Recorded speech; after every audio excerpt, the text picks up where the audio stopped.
Any questions about the practice, about the meditation instructions, or how to apply this Buddhist mindfulness to your experience?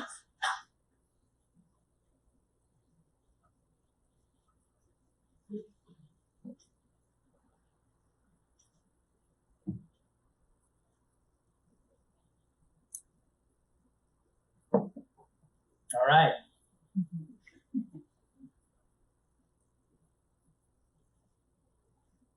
In a series of teachings, we are on the first factor of the Eightfold Path. This is the Buddha's teaching on how to wake up, how to get free, how to experience the end of suffering. The Buddha formulates his teachings of here's the path, here's the truth, here's the way to follow, to develop, to practice if you want to not suffer in this human life. You want to be free. And he says, here's 8 areas of your life, 8 practices, 8 parts of the path that will be necessary to develop. And although the Eightfold Path is not necessarily linear, we see it more as a wheel with 8 spokes. Every part is equally important. And mindfulness doesn't come until the 7th factor, and it's what we are doing in the meditation. And on some level, I feel like mindfulness is a conjoining factor, is a necessary factor for all of the rest of it. And so many of us, Westerners especially, we start with mindfulness. And then we get interested in the rest of the Dharma, the teachings, the path.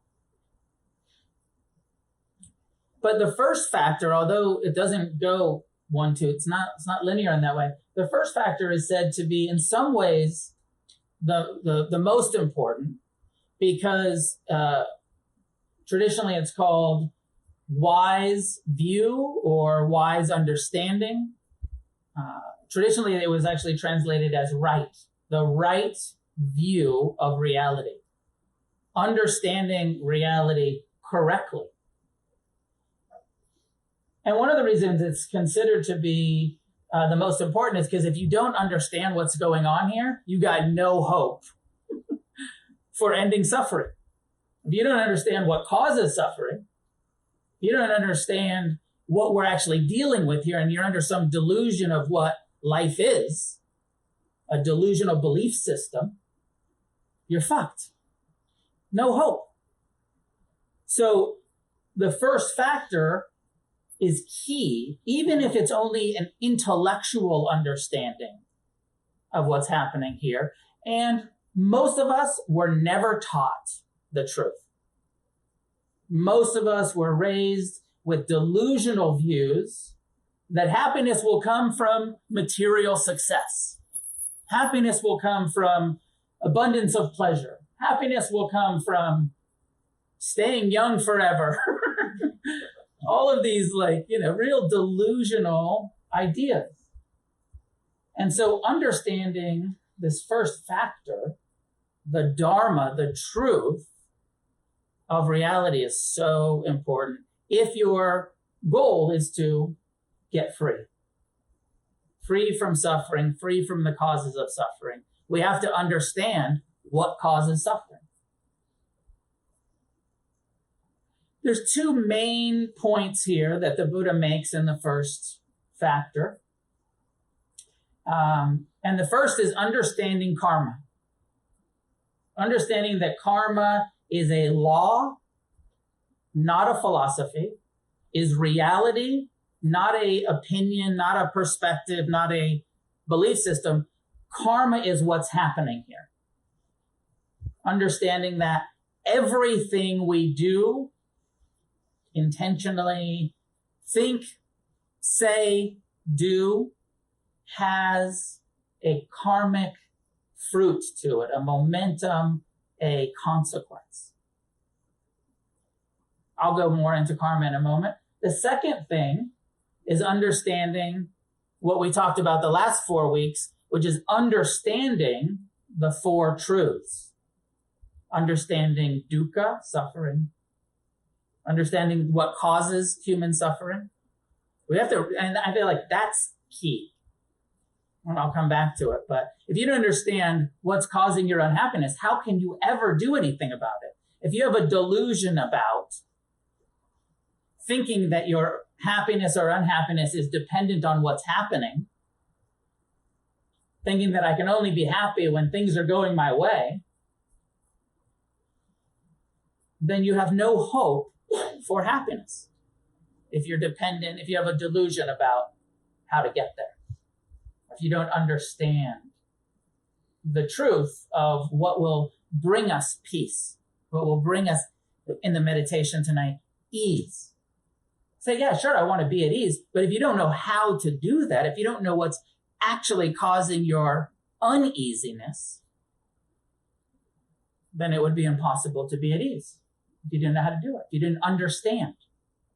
So this first factor is sort of an educational piece. Like, here's what reality is. Now, the Buddha is saying, I'm not making this up. This is not a philosophy. This is not conjecture. This is my direct experience. And if you follow this path, you will verify this for yourself, right? Not asking for blind faith, not saying, believe me. And, you know, there's a little piece for me, and I think for many of us, that is skeptical about, like, well, isn't reality subjective? Isn't it, you know, isn't truth subjective? Your truth, my truth. This is coming from a place of saying, like, no, this is objective reality. This is the truth. It's not an opinion. This is the way it is here. But you have to verify that for yourself. You have to investigate it and verify it for yourself. And it's not saying you have to take this on blind faith, but it's saying this is the way it is, and check it out. Does it match up with your direct experience?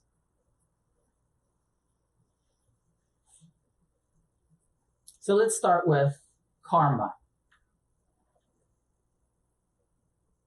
The word kamma, C-A-M-M-A, no R in early and Pali in the early Buddhist teaching. Karma is the Sanskrit, but it's the sort of way that mostly we say it, so I'll use the term karma. Literally means action, with the understanding that all actions have consequences. All volitional, intentional, everything that we do, we own. We are creating our realities based on how we behave, how we think, the intentional thoughts, and important, intentional actions. The intentional thoughts that you have. Did you notice in meditation that you sit there and you say, I'm not going to think about anything, and your mind keeps thinking? Non-volitional thought. You know, I'm just going to pay attention to my breath, but your mind's like, oh, what about tomorrow? What about that argument I had? What about all these people I hate? What about all these people I lust after? What about... Your mind just keeps going. So non-volitional thought is not creating karma for you if you're not thinking it on purpose, just coming out of nowhere. You notice how your mind just keeps doing that? Just out of nowhere, thoughts coming. Don't worry about those too much. Don't take those too personally. Non-volitional thought. But when we get hooked and we start getting into the fantasy, the resentment, the retaliation, and you're really feeding the anger part of the mind, there's karma in that. You are in it. You are intentionally hating, resenting, judging. You're creating a momentum of that in your own mind by indulging in it.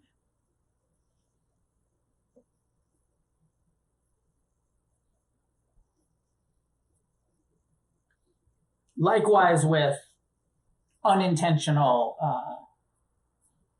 actions. Like, some of the negative karma producing actions are killing, are lying, are stealing. Unintentionally,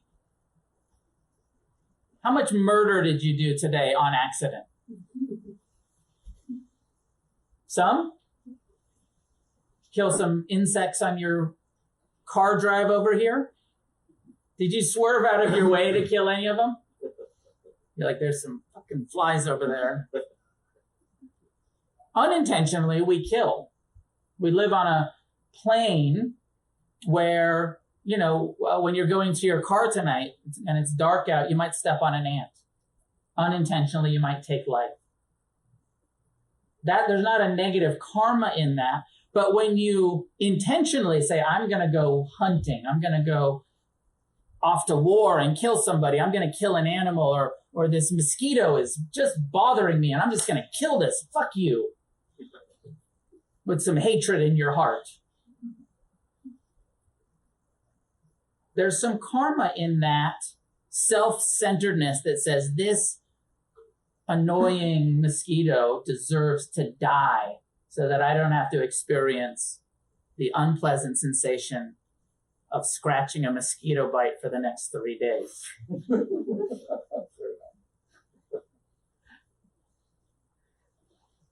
But it's where are we and what are we intentionally doing? Also, you might be misinformed about something and say something that's not true, but you believe it's true. You're not intentionally lying, but you might say something that's actually not true, but you think it's true. And again, not karma in that when you're not intentionally, but you're saying something like, I don't know what an example is, but I'm sure we've all done it where we heard something and then we repeated it and it turned out later that it wasn't true.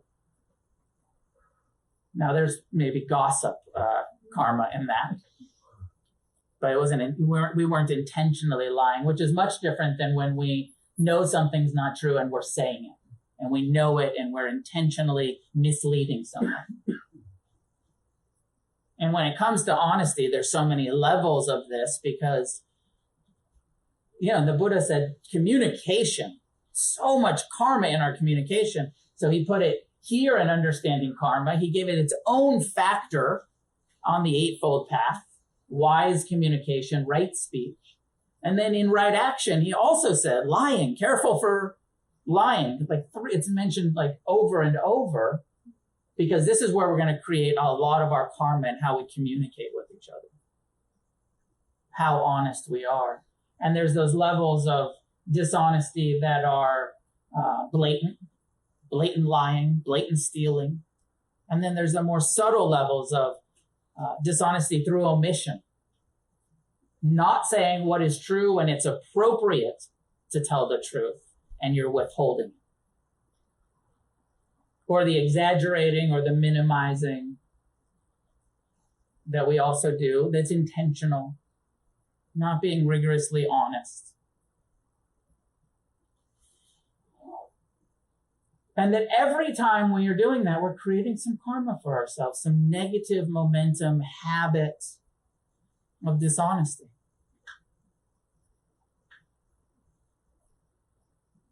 And the other side is true too. Every time we are being honest, we're taking a risk, we're being vulnerable, we're telling the truth. We're abstaining from taking life, we're abstaining from stealing. That temptation arises and we don't do it. It would be easier to exaggerate. It would be easier to omit. It would create less conflict in our relationship if we just lied about why we're late. But we don't do that and we tell the truth. And that's creating some positive karma, some positive momentum. Being generous, being kind, being honest, not taking life. Next time a mosquito is trying to eat your blood, be mindful, pause for a moment and say, do I want the karma of killing? Or do I want the karma of renunciation, of not taking this living being's life? And which might actually mean I'm going to get bit and scratch until it bleeds for a couple days.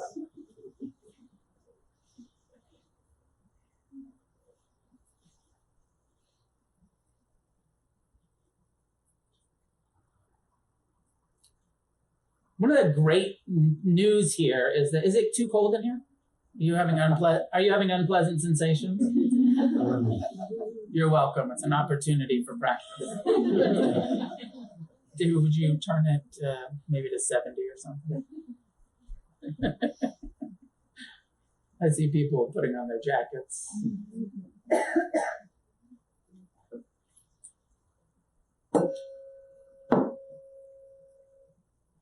One of the great things that's being said here is understand that how powerful we are, and that through our own actions, we can create a whole bunch of misery for ourselves by being unskillful, or by practicing renunciation, by being kind and honest and generous, and we can create positive karmic momentum for ourselves in a way that will lead to happiness.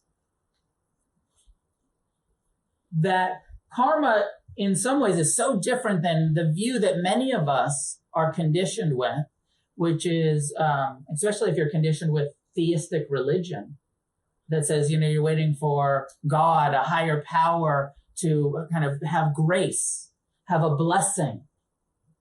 And this is really saying, like, no, you create your own reality on how you behave, how you train your mind to think, how you communicate. You have a lot of power, karma, your actions are going to lead to your happiness. Now, one of the big questions around karma that often comes up is, well, why does bad things happen to good people? Is that their karma? Is everything that happens to me my karma? Now, technically, the Buddhist view is karma can ripen in the present. There's the instant karma. You lie, you feel guilty. you steal, you feel afraid of getting caught. There's that instant emotional, sometimes with some of our negative behaviors. But also that karma can ripen at any time in the future, including future incarnations. So that gets tricky. I'm like, well, is the shit happening now from a past life? How the fuck am I supposed to understand that? And if we start going too much down that, then we can start blaming people for the misfortunes they're facing. You can start to not have as much compassion and say well, this must be karma from your past life. I don't like it. There's a lack of loving in it. There's a lack of empathy. It can even be used as it has been in India in the caste system. It can be used to uphold racism and oppression. So we have to be careful about karma and, saying well, it's all from your past lives. My own encouragement with this is to say, we don't know why what is happening is happening. Let's not assign a meaning to everything is your karma that is happening. But what's for sure, for me, is how I respond to what's happening. That's my karma for sure. How I act in response to misfortune, to difficulties, to pain. I don't know why the fuck it's happening half of the time. But what I do know is that how I respond to it is going to create the outcome.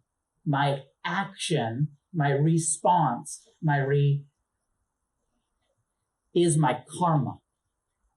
And every single situation is an opportunity to cause negative or positive momentum. When I'm in pain, if I meet it with hatred, I create a momentum of hatred.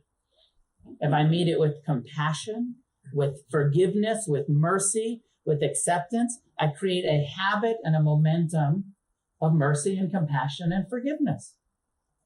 Karmic momentum. Positive. Does that make sense? It's a little bit radical from a Buddhist perspective. I am asking you to kind of just set aside why and just focus on how to respond wisely. The mind so often says, why is this happening?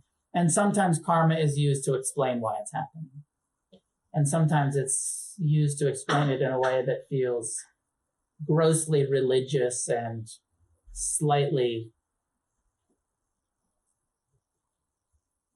I don't know. I don't love it. Blaming. Feels a little blaming. So rather than use it for blame, let's just use it for like an empowered response.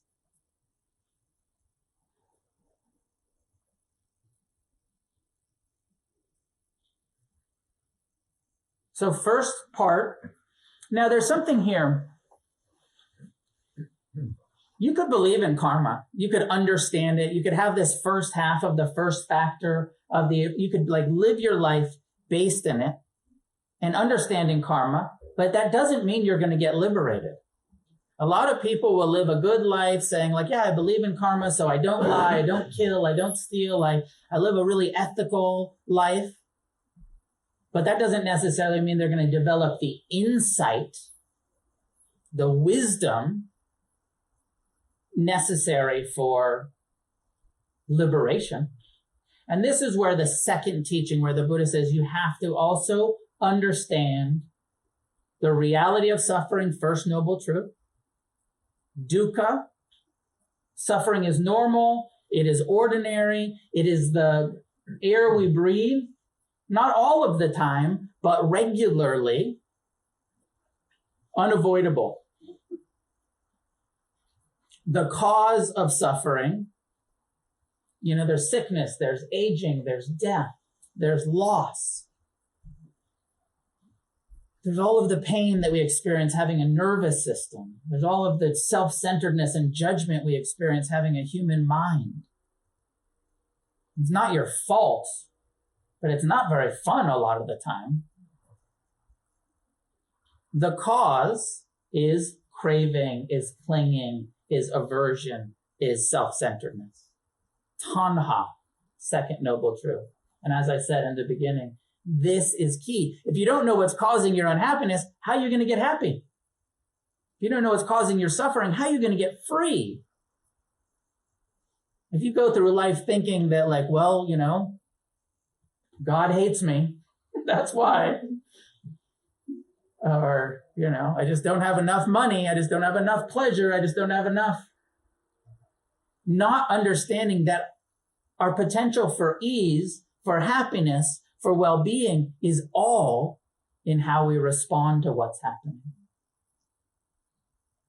It's all in how much compassion do we develop for the pain that we face. Because pain with compassion, no suffering, just pain. And this is important, right? The Buddhist promise is not freedom from pain. It's not like you'll get enlightened and there'll be no more pain. You'll get enlightened and you won't suffer about all of the pain you continue to experience. You will have compassion for pain. You will be at ease in the midst of sickness, aging, and death. It's a very different promise than you're going to have bliss all of the time. You're going to have pleasure all of the time. That's a delusional promise. Check your wallet when people try to sell you that one. They're ripping you off.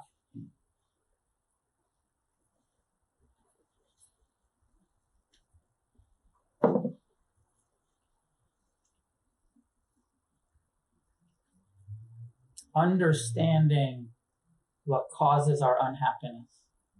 And not just theoretically understanding, but that's why we meditate. Because the more you watch your mind, the more you pay attention to your body, the more you see impermanence directly, as we did in the meditation tonight. You see it. Oh, look, everything's changing. But I have this tendency to want it to stay when I like it. When it's pleasant, there's clinging. And you see how the body does it all by itself. The mind does it all by itself. You're sitting here saying, let go of everything. And your mind's like, no fucking way. got judgments, I got fears, I got clinging, I feel insecure. Even though there's part of you that knows, like, oh, just let go, just accept yourself. Heard Ajahn Chah used to say, the Thai forest meditation master, used to say that, like, even in advanced practitioners, some percentage, I think he was saying 70% of the time, you know what to do, but you can't quite do it. Just let go. Just have compassion. The Dharma is in you. You understand what to do, but the skill isn't there yet.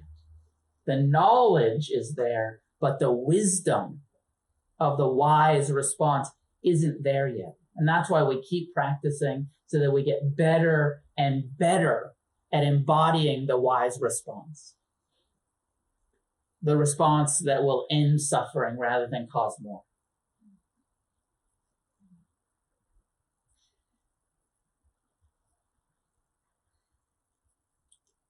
So, understanding karma, understanding the truth of suffering, the cause of suffering, and the third noble truth, I think that we did a week or two ago, which is understanding that it is actually possible to live in this human mind and body, a real life, not a magical delusion about what spiritual awakening is, but a real life where you still go to, do your own dishes, and you still go to work, and you still have your relationships. It's possible to have a life where you're not suffering.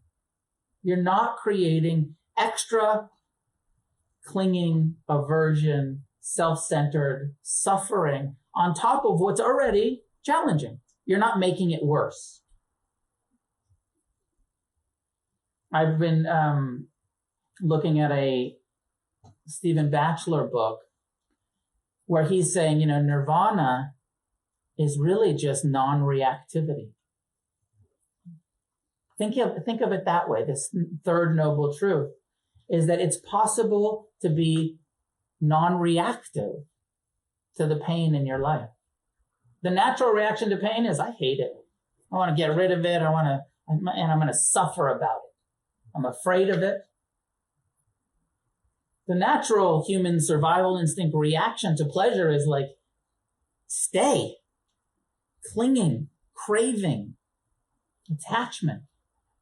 Non-reactivity is like, oh, this impermanent, pleasant experience is arising and passing through consciousness. Non-attached appreciation is a non-reactive, wise relationship to pleasure.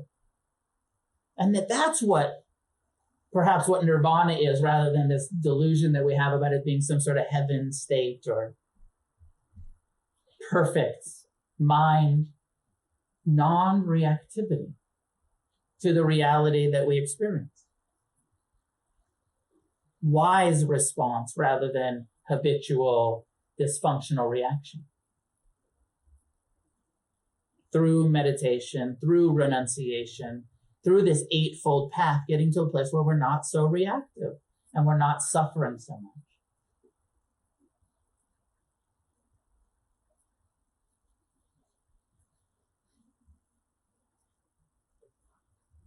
So this is the classic formulation of the first factor of the Eightfold Path. Understand karma.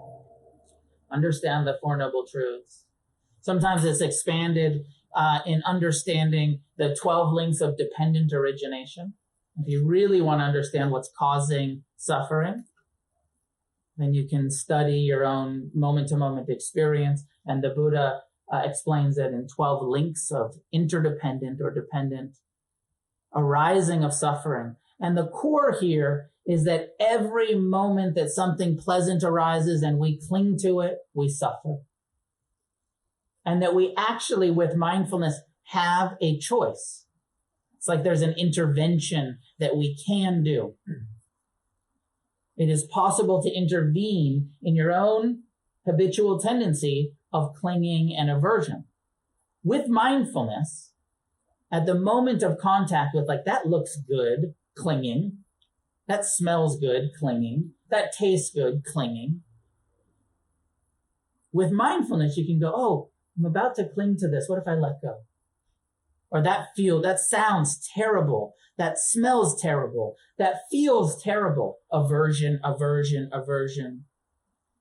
With sense contact, with mindfulness at the moment of sense contact, it's possible to respond with non-attachment, with compassion, with tolerance, because if we don't respond wisely, we go through this cycle of suffering, clinging, suffering, aversion, suffering, taking it personal, suffering.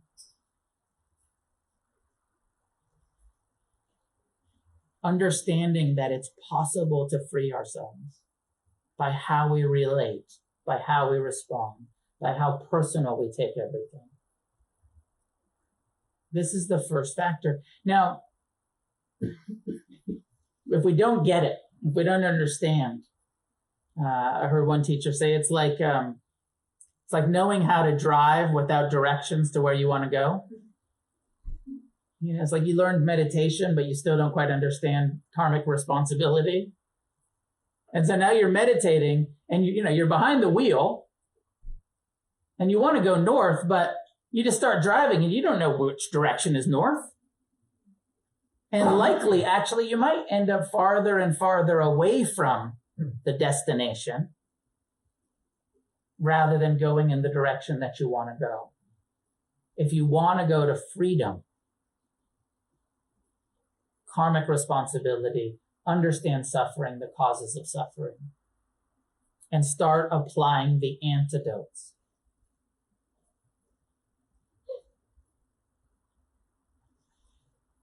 I would like to add into understanding, and it's sort of in there, but understanding the importance of forgiveness.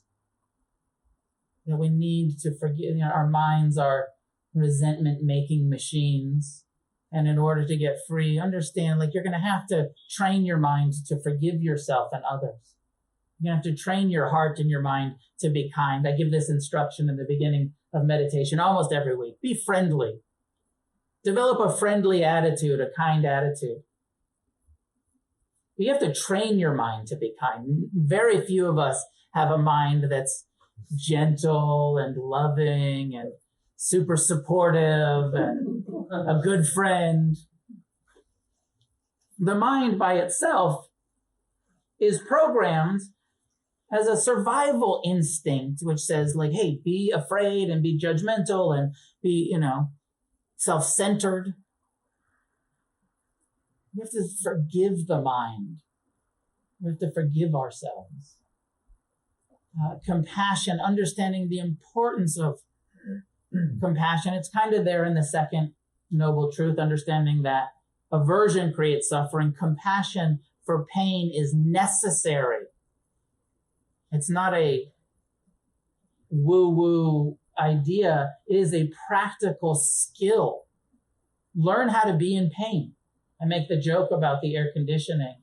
But sitting in meditation is an opportunity to get uncomfortable and change your relationship to discomfort. Because if you can't be uncomfortable, you can't be happy. If you can't be in pain and have some tolerance and some compassion for it, happiness is not available. If you're only happy when you're comfortable and things are pleasant and going your way, how much of your life is actually going to be satisfying? And this room is filled with people who have chased pleasure all the way to jails and institutions. Addiction. Trying so hard to get pleasure and keep pleasure. Running from pain. It's impossible. Understand the necessity of compassion. And also, where I ended the meditation, that you have the ability, the worthiness, we can. This is also karma. You can change your actions to the point where you are compassionate, where you are forgiving, where that becomes your habit, that becomes your tendency. The human default is not compassionate. It is not non-attached. It is not taking things personal. But through practice, we can develop those skills.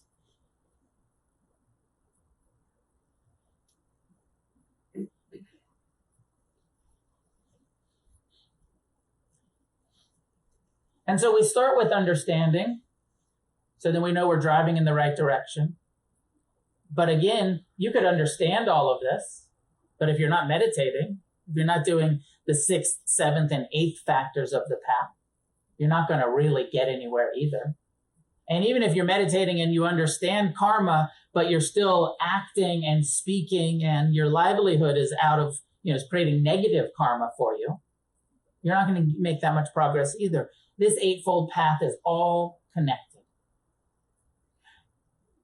Somebody said it's like a bundle of wires, and you're going to plug something in, right? And it's a bundle connected to a plug. And in order, if one wire is missing, that plug's not going to work. If one, you're trying to charge your iPhone, and there's all of, how the chargers left a break right there at the connection, and you'll see, there's a bunch of wires inside that. It's like if one of those wires is missing, you're not going to get a charge. The 8-fold path is like that. It's like these 8 wires all need to be plugged in. You have to plug in understanding and wise intention and wise communication and wise action and wise livelihood, wise effort, wise mindfulness, and wise concentration. All 8. And over the next couple months, we'll go through them one to one, each month and talk about what do we need to understand here, intentions, practice. This is the Buddhist path, how we can apply it, how we are applying it to get more free. Questions, clarifications, comments?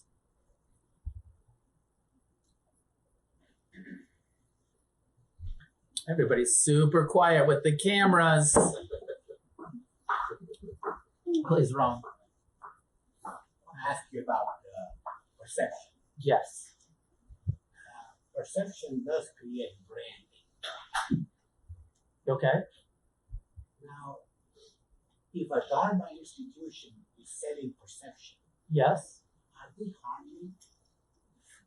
Well, tell me more. What kind of perception? Because you and I live in a world of competition. Sure.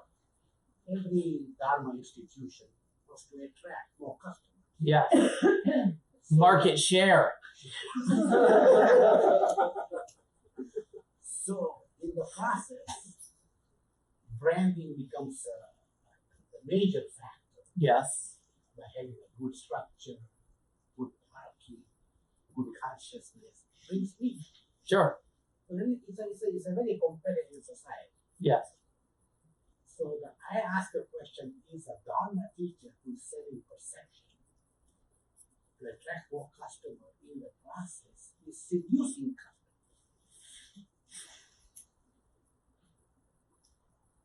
I don't know. I mean, it depends on what's the intention? Is there, if the Dharma institution teacher, myself, or someone else is I think our job as Dharma teachers is to say, hey, here's access, whether that means parking and air conditioning or whatever it means. Here's access to these teachings. Of course, you all have to apply them yourself.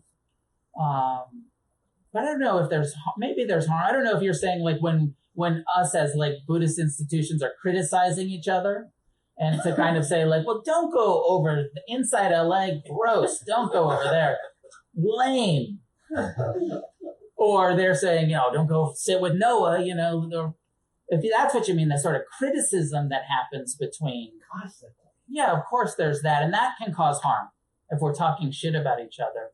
But the branding thing that you were talking about of like just making access, I think that's our job. I think that it's like saying, hey, here we are, come sit with us. There's always going to be this sort of like, yes, and I have my aesthetic and they have their aesthetic, and you find where you feel comfortable. But it boils down to the livelihood, which is one of the noble truths. Yeah. One of the things that the Buddha does say, and he's saying mostly for monastics, he's saying never teach for money as your motivation. Teach with generosity, with service. It's okay to make a living, but don't make it like I'm doing this because I want to make a living. I'm doing this. My father said to me early on, he said, find something. I was talking about like, what career should I have? And he said, find something that you will do for free, that you love doing, that you're passionate about. And then see if there's a way to get support for doing that. And I believe, that's what Dharma teaching should be. And I think mostly is. I don't think few people get into teaching the Dharma because they think they're going to make a good living at it. Because it's not a very good living. You're living on tips, basically, as a Dharma teacher. In a few minutes, I'm going to say, if you'd like to leave a donation, and some people are going to leave a donation and some people aren't. And it's not a great career path, or at least it wasn't 20 years ago when I started doing it. Now people are like, whoa, I can teach, I get big on Instagram or whatever it is. And, I had a young lady visit me earlier who said, I teach at this secular place and this secular place. And it's like making and I was like, where's your teacher training? She's like, I did this online training, which is great, and she's doing it. She's helping people. So I'm not sure, yes, it's in America, capitalism, it's become a business for people, mostly nonprofit businesses. Nobody, very few teachers are able to live as Dharma teachers. When I was getting trained 20 years ago, the thing was like, become a psychotherapist so that you can pay your bills, because teaching is a hobby. You're going to get some dana here and there, but, you better have something that you'll be able to make a living at, because it's really hard to make a living as a Dharma teacher. And maybe that's changing some. And, I think that also it's a little bit like, I don't know if this is your question, but it's a little bit like wanting to be a musician. A lot of great musicians, but it's hard to make a living as a musician. I think there's a lot of people that have a lot of Dharma in their heart, but hard to actually turn it into livelihood. And shouldn't be the motivation. And here, please. Can you explain, I have a hard time with the term, what is compassion? Caring about your own pain, friendliness, caring, mercy, empathizing with your own pain and the pain of others. Rather than meeting pain with a cold indifference, fear, it's a tenderness towards our own pain, a friendliness towards our own pain and the pain of others. Is that satisfying? It's a feeling, right? It's not that's why I'm using all of these different words to it's when we feel tender and friendly, accepting, caring, when we're in pain. And it's not only the big pains, it's also just the little annoyances. Being tolerant, being merciful, being empathetic and friendly towards all of the unpleasant sights, sounds, smells, tastes, sensations, emotions, and thoughts that we experience every day. And then, that's on the inside, and then feeling that for each other as well. Caring about how difficult it is. I know how difficult it is in here, and caring about how difficult it is for you too. And for this world, in this world where there's just so much pain, so much oppression, so much ignorance, a tenderness and a caring towards it. Not an indifference and not a just meeting of hatred. Samma, please. You talk a lot about the volitional, intentional aspect of karma, and in the process of investigating we uncover intentions that we are not wise. What are, is it karma is karma? Once you've done it, you've done it. Is there any redemption? Yes. I mean, that's the whole thing is, this isn't exactly how it works. You've heard me say this before, but my dad used to talk about this, and it's not, he said, like, you can think about it as karma, savings, and loan. And when you wake up to these like unwise intentions, like, oh man, I've been doing these withdrawals for years and I'm super actually overdrawn. I'm fucking karmically bankrupt. But the good news is now that I'm awake to that and I'm doing deposits after deposits after deposits after deposits, and I can come back to balance and I can purify my negative karma through wise, intentional, kind, generous, loving actions. And I can start, increasing my savings and karma savings and loan balance. Right? That's the good news. It's not kind of like you're just screwed if you have this negativity. We all come to the Dharma with some negative karma, probably. And then we purify it and we start banking some karmic positivity. You know the story of Angulimala. There's a story of the serial killer, murderer in the time of the Buddha, had such bad karma, had been delusionally violent for years and years, and he came and he became a Buddhist, and he was able to purify even the karma of murder, and to the point where he got fully enlightened at the end of his life. And it might be true, it might be myth, but it's one of the ways that the Theravadan Buddhists use this, like, no matter how bad your karma is, you can get free in this lifetime. You can balance it in this lifetime.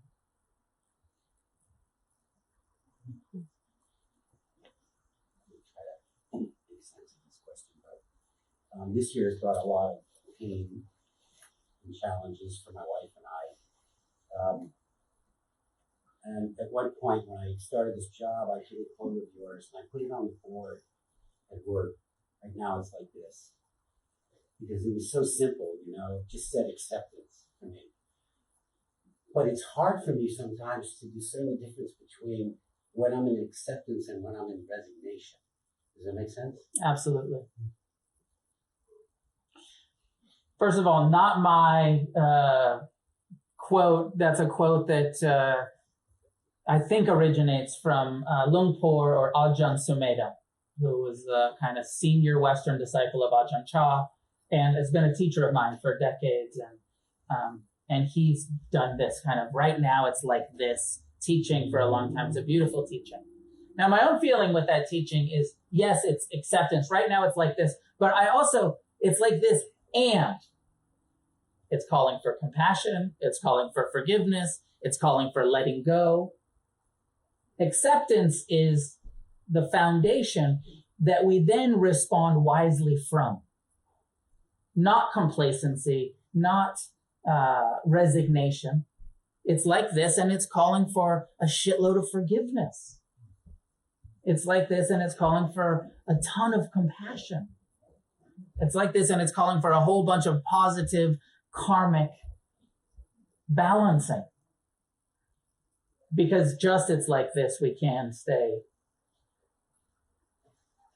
complacent. So it's wisdom and wise response. Acceptance and wise response.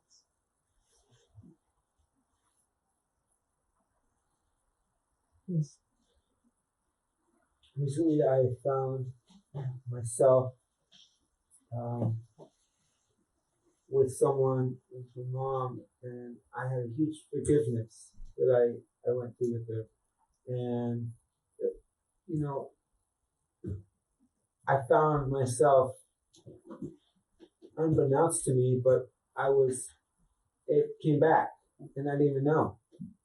And I have heard people talk about, especially maybe in recovery, that constantly having to forgive yourself and throughout the things. And there's some like that certain instances I've been able to forgive people and just let it go.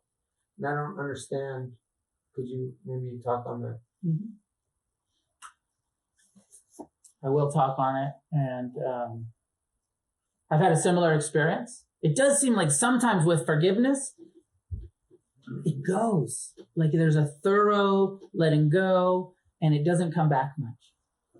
And other times with forgiveness, and I think especially with close family, parental, the people that installed our wounds, our buttons, know how to push them, that often that's an ongoing process. And it doesn't mean that that moment, that experience of forgiveness that you had wasn't real and genuine. It was, but also it was impermanent and it came back, right? Like we put it down. Sometimes it's like we've been holding a resentment and we've put it down, but pretty easy to pick it back up.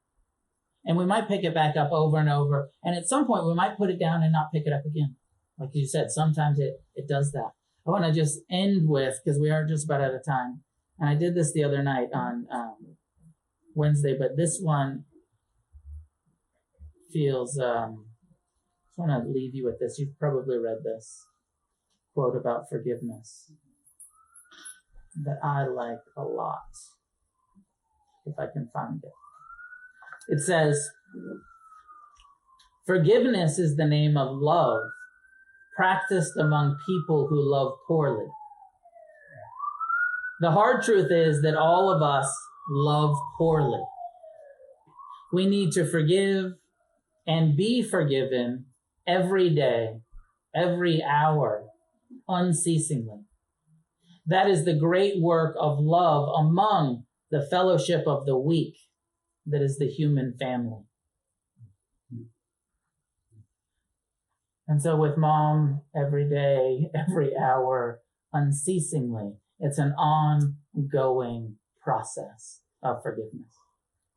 And I had a similar experience where I thought I had forgiven everybody and I was caught off guard by like, wait, why am I resentful again? Forgetting impermanence. Oh, this is an ongoing process. Every day, every hour, unceasing forgiveness attitude. And humility of like, oh, yeah, pissed off again. Blaming again, judging again. Okay, big surprise. I know there were some other hands, but we are out of time. Thank you for your practice, your questions, your consideration of this teaching. I know I'm coming off awfully hard Buddhist. This is reality. And you have to find out for yourself what feels true to you, what resonates, and I like the kind of attitude of take what you like and leave the rest, but deeply consider it, reflect on it, and see if it makes sense for you. And next week we'll get into following up understanding reality with having and karma with wise intentions, making sure that we are heading in the right direction intentionally with our thoughts, with our speech, with our actions. So I hope you join me next week. Thanks for being part of the Dutch film. And sorry for anybody that it made uncomfortable. You want to say anything in closing, Babette? Well, of course, my gratitude, and also, I hope that it will benefit everybody, because also, as Noah said, over the years we have started filming, and the motivation has always been to really put the effort into a living Dharma, how Dharma really can be considered in daily life for people. And so, also, of course, with Refuge recovery, that is so important. So we hope that we can spread the news about that, and that people get to know more about it and stimulate it also in different European countries. So thank you for your participation in this, and it will be finished in November. And then maybe it'll be out here at some film festivals. It's the Buddhist film festivals Yes. next year or so.